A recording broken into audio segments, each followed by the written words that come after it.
lived here? No. He's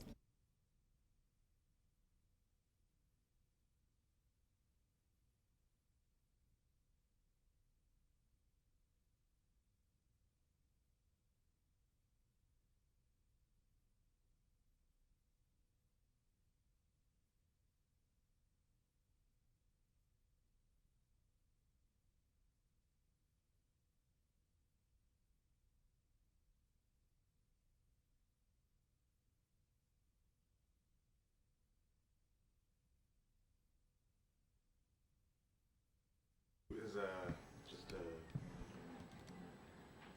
now, yeah, I'll just get some shots yet, and then maybe I'll get like a turn and wave. Okay, since you're gonna edit it, you want me to like say the name, so. Oh yeah, if you could. This is Valerie Totemoff. Yeah. She is, Valerie, what's your new job title? Project coordinator, shareholder services. And she takes care of all the special projects. For our estates and gifting. Yeah, so. I'm dying. It's easy. That's awful. Yeah, I'm gonna put that in my schedule for Yeah. sometime. Thanks, Oh, Valerie. thank you. I'll tell you what, why don't you kind of like look at the screen, get a little focus there, and then just kind of turn to the camera and give us a little wave. Okay, let's do it one more time just so I make sure I got it. Okay. Alright, we'll do it one more time. Look at the screen, and what I'll do is I'll just say hi to you. That way Okay. it's kind of a little easier to, so you're looking at the computer, you're reading stuff, seeing the news, and stuff, and then I walk in the office and I'm like, Oh, hi. perfect. I'm planning on Let's buying go. this picture. And that's Nicole. Doesn't want her covered. I don't want my But picture Nicole taken. is the new receptionist, and she's from Cordova originally. And Nicole will be doing probably various duties in the Yeah. office. And her mom is Christopher, her cousin. What? I thought you were taking pictures. Huh? This is Wanda Kvaskikoff, and her job title is. Shareholder Services Apprentice. And so she will be doing. What do you do? I provide admin support to shareholder services. She's always got a nice smile. And he'll edit it. Yeah. So what we'll do is, when I say Brenda, why don't you go ahead and just give her a wave, and you can kind of like look up from what you're doing and say hello back. Hi, Wanda. Hi, Brenda. Good. Right? There you are. Thank you. You want me to say what she is? Yeah. What she is? This is Iris Johnson. She's an apprentice, right? Intern. Intern. She's an intern, and you work for Trudy. Judy. And so pretend like I just walked in and you're greeting me. Oh, hold on a second. Hi, Iris. Hi. She's the intern for shareholder service. Or say something. Oh, that's cool. Me? Tell you what, why don't I just get some shots of you? It looks like you're kind of going through some paperwork there. Maybe you can kind of flip through the She's papers a also little a bit. future EMT.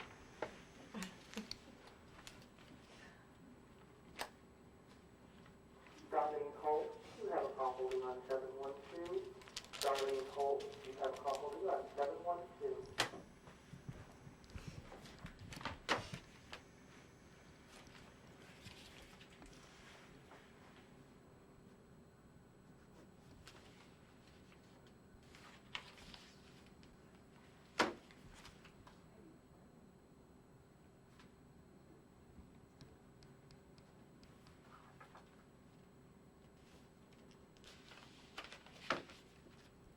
Okay. Maybe look up and give me a wave. Hello. Perfect. Thank you, Iris. Alright. Okay. She's introduced. And what am I doing? This Just working? Yeah, you're just working. Then we might get a shot of you smile or something. But for now, Okay. just Just work. yes, Okay. work hard, slave away. Okay. Kristen Komakhuk. What's your last name, Crystal? Komakhuk. How do you spell that? Komakhuk. Okay.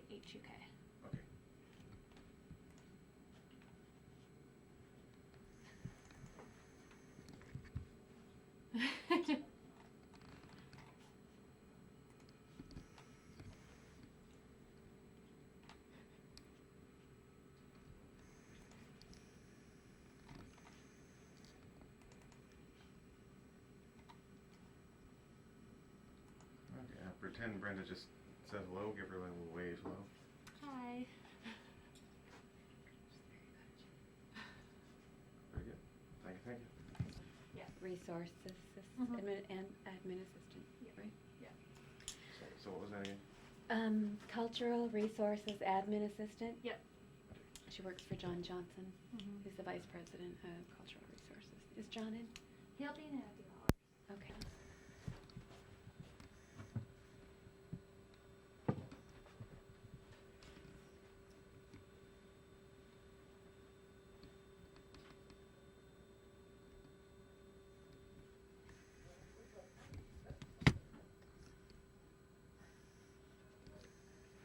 This whole town was swallowed up by an earthquake. Like the 64 earthquake opened up and just swallowed the whole town. So this guy's probably all died.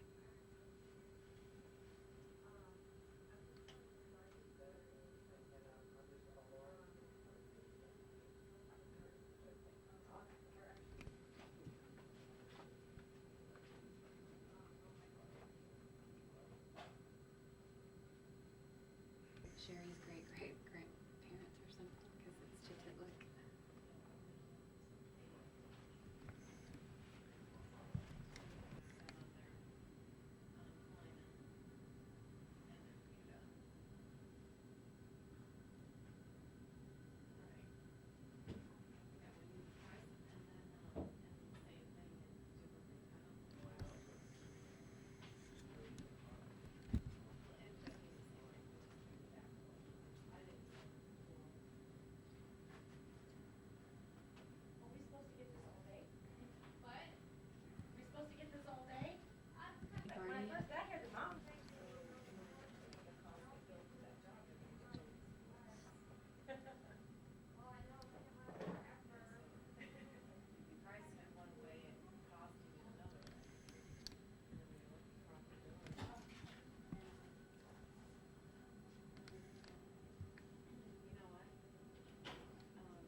Hey,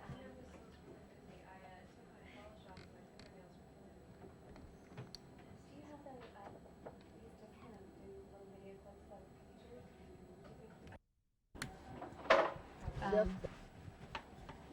This was like, that's this year's, this is like, so this is like the last 3 years in a row.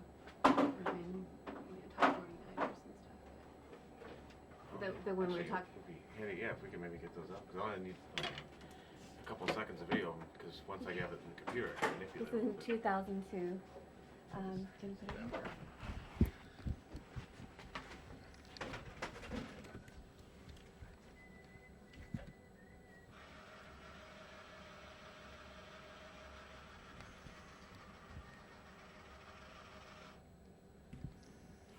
All right, yeah, just set the other one right in front of it. This is 2003. So we jumped from 5 to number 2. Kind of an interesting.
Millie Johnson.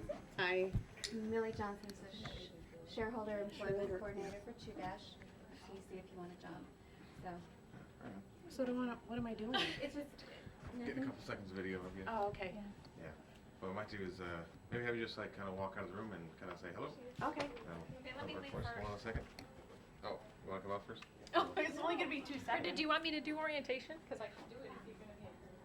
Alright. I'm gonna say Okay, go ahead. Okay. I put the Okay. Bionic woman. All right, go ahead. Okay. Hi. That good? Yeah. So let me have you just kind of stop right at the door. Okay, go ahead. Hi. Looks like she doesn't have any lips. Very good. Cool. Thanks. What do I do? Just Well, this is- you're gonna do some work. Oh, You're looking through some papers and stuff. Anything, and then at some point. Judy Komakhuk. Did I say that right, Judy? Komakhuk. I just know it's Judy.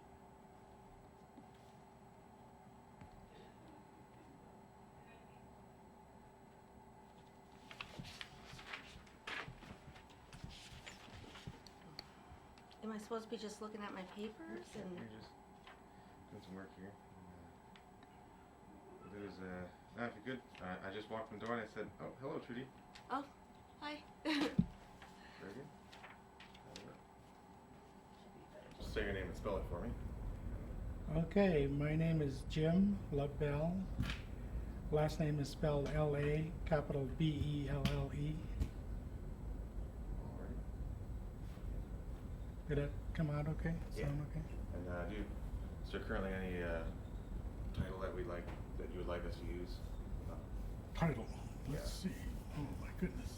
Yeah, there isn't. It's just fine. Or if you were on the board for a period of time, that would or anything like that. Well, you can certainly say I was both a former executive of Chugach and chairman of the board back in the early 90s. There we go. And well, first of all, let's start kind of chronologically. Then you can tell me what you know about the original incorporation. My understanding is Chugach was incorporated sometime in the summer of 1972, maybe some 6 or 7 months after passage of the Alaska Native Claims Settlement Act. And well, tell me when you became involved in the corporation. Well, Cecil Barnes, who was president of Chugach Natives Incorporated, as it was known at the time, had asked me to go to work for Chugach after I graduated from college in June of 1973 from Alaska Methodist University. So upon graduation, I went to work for Chugach, and I think my title was village coordinator. I worked with folks like Father Nick Komakhuk and Jim Foodie, and our job was to educate the 5 villages in our region in terms of the Claim Settlement Act and the steps it was going to take to get them incorporated as an ANCSA corporation. And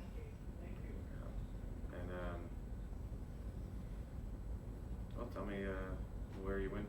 You went from there. So imagine you did that. Well, yeah, basically, my job was to go to each of the 5 communities of English Bay, now known as Nunwaluk, Port Graham, Tutitlik. There were 2 villages that had not been recognized initially under ANCSA that we had to fight very hard to get recognition for as an ANCSA village corporation, and that was Chiniga and Eak. So basically my role, along with Father Nix and others, were to establish annual meetings, their first annual shareholder meetings, walked them through the process of election of directors, and then later walked with them through the selection of their officers. Of course, we helped them with the incorporation documentation, and later we worked with the villages in terms of the processes it took to go through a land selection process. And these things were pretty much taking place in the mid-70s? Yes, this was all being taken place in 73, 74, 75 time frame. And then now you mentioned that the two villages that were challenged to get included. Tell me more about that. My understanding of Chiniga was that there was an act of God provision for Chiniga. The fact that the 1964 earthquake wiped out the community as far as anyone living there. In fact, the survivors had moved away. We had to petition the government, if you will, to include Chiniga as a recognized village, using the 1964 earthquake as the reason why it should be reconstituted as a village, and that was granted. EAC was a little different. If my memory is okay, it has to do with the fact that during the land selection, during the fight for ANCSA, there was a village of EAC that was outside of the incorporated boundaries of the city of Cordova. During the course of the fight for ANCSA, of course, city of Cordova expanded their boundaries, which included Cordova, or included EAC, and we wanted to petition the government to say that EAC should not be wiped out simply because they were inside of an incorporated boundary, and so we were successful in getting EAC recognized as well. Took quite an effort by the leadership from around the region and from the other villages as well. Now, tell me just so I'm more clear, what are the advantages for these villages being included in the agreement versus like if EAC could just become a town associated with Cordova? Well, basically, if Chiniga or EAC were not successful in getting their status as an ANCSA corporation, they would simply have become an at-large, enrolled to the region at large, and would not have benefited from any village land selections and that kind of thing. Okay. And well, moving on, tell me some of the experiences that happened more recently during the 1980s. What were you doing then? During the 1980s, of course, by the early 1980s, Chugach had finally solidified a land selection with the federal government. You have to understand that shortly after ANCSA was passed, the environmentalists had filed a lawsuit against the Department of Interior and Chugach, pretty much effectively preventing the region from making any meaningful land selections. And this was a lawsuit that pretty well lasted for over 10 years. And by 1981, there was finally a settlement that everyone agreed to, and the settlement delineated where Chugach can select lands, that kind of thing. It also compensated Chugach with some $12 million for basically lost opportunity during the 10 years that Chugach couldn't do very much at all with any lands because they were in this litigation. In that interim, of course, Chugach decided that because of our proximity to the ocean, the fact that many of our shareholders were fishermen and cannery workers, and the fact that we had these lands that had a lot of timber, it just made sense that Chugach would go towards investments in those industries, and that's what Chugach did. Consequently, Chugach purchased a number of canneries, leased others in Prince William Sound, Lower Cook Inlet, and on Kodiak Island, a place called Uganic Bay. They attempted to provide employment, of course, business opportunities for others, and that worked pretty well for the time that it had those industries. It actually made a profit back in the late 80s. And of course then the Exxon Valdez oil spill came along in the spring of 1989. And that's certainly one of the things that we want to talk about. Tell me about the effects that had on the various businesses that Chugach was involved in. I think the Exxon Valdez oil spill had a tremendous impact on all of our businesses. For example, Chugach relied a lot on tenders and other sea craft to support our tendering and fisheries operations. All of a sudden, all of those particular vessels were now under contract to Exxon or Vico to shore up their oil spill cleanup efforts. And this had a tremendous impact on Chugach's ability to maintain any of fisheries operations. With our timber, the same thing occurred. We needed tugs and barges to haul our timber products from various locations to Seward, where our sawmill was located. And of course, many of those tugs and barges were also under contract to Exxon and Vico, and pretty much stymieing our abilities to move our products around, get them to market, that kind of thing. Yeah, no one has pointed out that fact before. Say again? No one has pointed that fact out before. That's makes a lot of sense. You know, all of a sudden your fleet is gone. That's right. There's other things that contributed to that came later after the Exxon Valdez oil spill. If you want, we can talk about that also. Yeah. Well, it sounds like we're heading that direction. I mean, imagine, from what I've been told, there's a lot of different factors that led the company to having to declare bankruptcy. Yeah, I would say basically Chugach and the board of directors and its management were paying fairly close attention to our industries, which of course was fishing and timber. And the Exxon Valdez became an added element that we just could not factor in.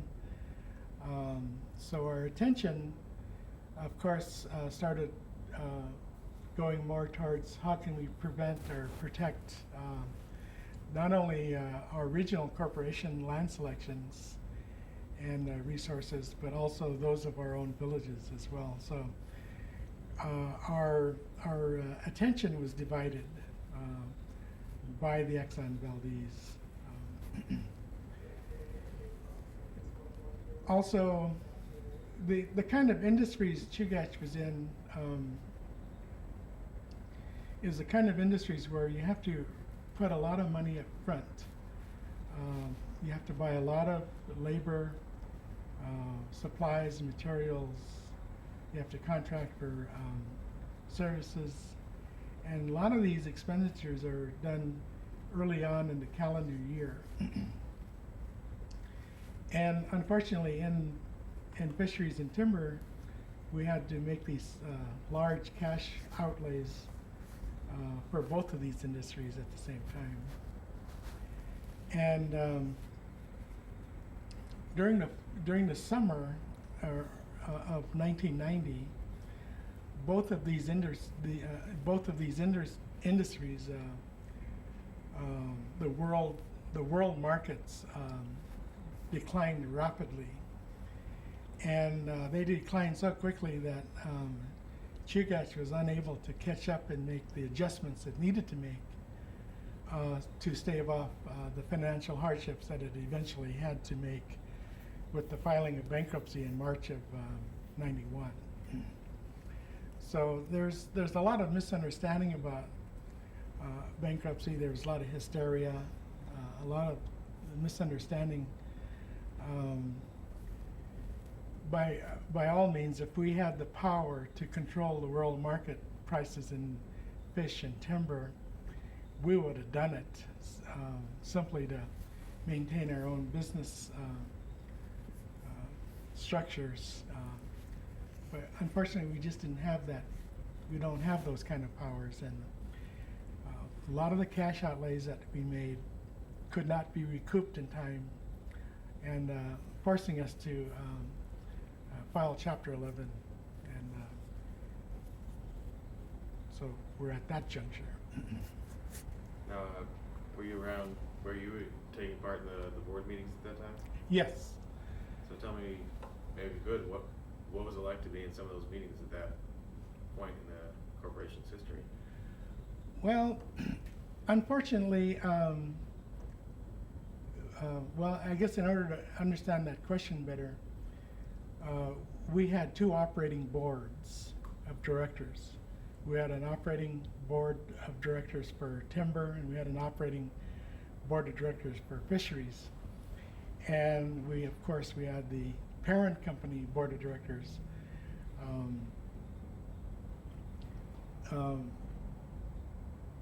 The fisheries board and the timber boards, I was not on either of those two boards, so I have no idea what kind of deliberations were going on in terms of trying to, the decision-making processes they were using.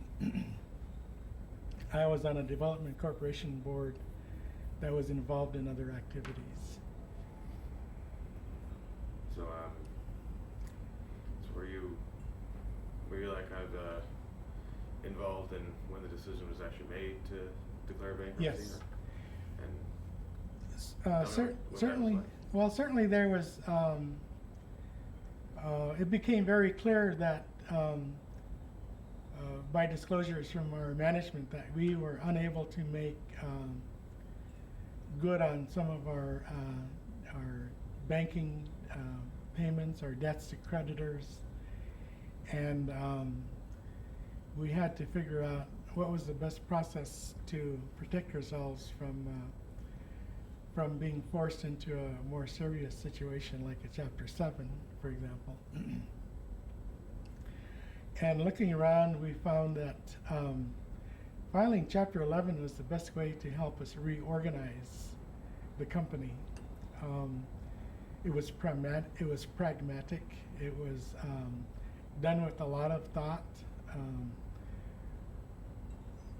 Obviously,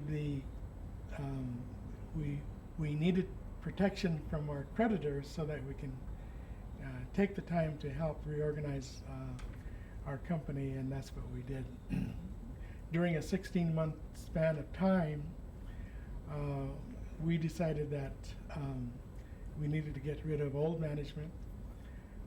I was by then the chairman of the board, and I needed to find a new management team to help us find a new business opportunities, and more importantly, to show the creditors in the bankruptcy court that we were on a correct path to pay off our creditors and get out of debt. And that's what I did. I did get rid of old management. I did find Michael Brown from another company as the chairman. He agreed to come on board with his management team. And the whole notion of coming on board was to come on board with this understanding of that we're going to go through a whole new business change. We're going to shed the fact that we're involved in fisheries or timber, and now we're going to concentrate on government contracting. And 8A government contracting was a very specific thing that we chose to do. Yeah. Let me pause just there, 'cause when the camera, the tape's just about to run out.